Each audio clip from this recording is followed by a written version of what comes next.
Well, moving on to the U.S. federal agents have shot and wounded 2 people in the western city of Portland.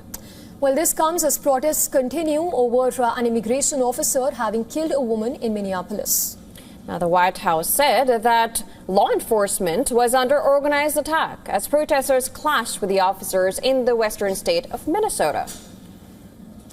The victim of Thursday's shooting was identified as Renee Nicole. She was shot in the head as she apparently tried to drive away from agents approaching a car which they said blocked their way.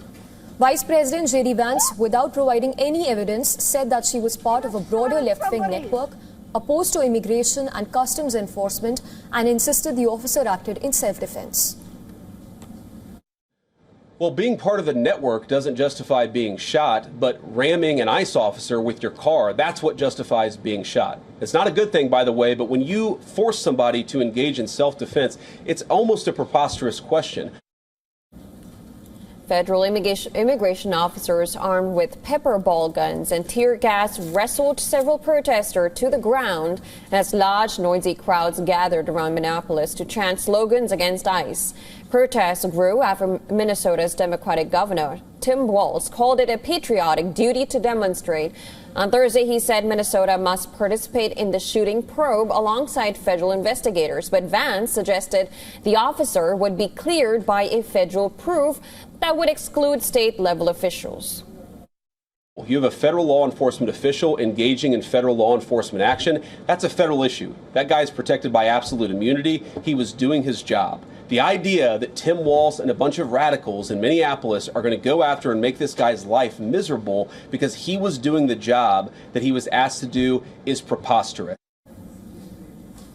The Minnesota Bureau of Criminal Apprehension said that it had initially agreed with the FBI to conduct a joint investigation into the shooting, but the federal agency had reversed course and took sole control of the probe. A makeshift roadside memorial has been erected near the location of the shooting. Minneapolis residents have decried the incident. One woman claimed her 19-year-old brother, who she said is a U.S. citizen, was arrested while working for Target.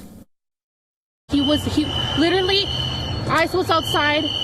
He was doing an order. He went inside and they tackled him down. Which Target? At the Richfield Target. There was just an operation there. A man also from the neighborhood where the woman was shot said that the state of country has left him devastated and in disbelief. I'm just really upset that this is happening in America. We got people that are dying, that are dead. We got others that are getting kidnapped. They're going into places they shouldn't be. There's no plan. They're like completely out of control.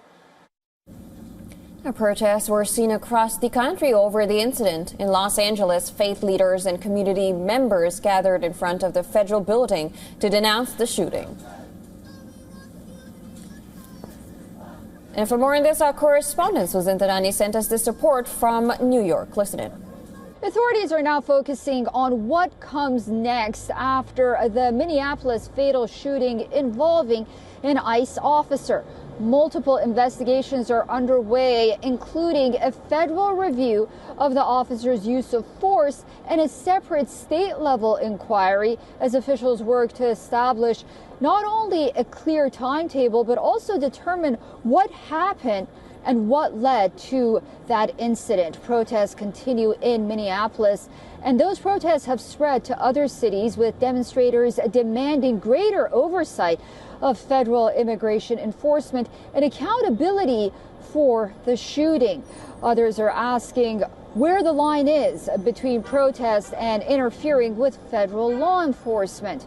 Politically, the divide is sharpening, with Vice President J.D. Vance and other Republicans standing firmly behind ICE, arguing agents must be able to defend themselves while carrying out lawful duties. Democratic leaders are united in calling for transparency and also limits on ICE operations in their communities.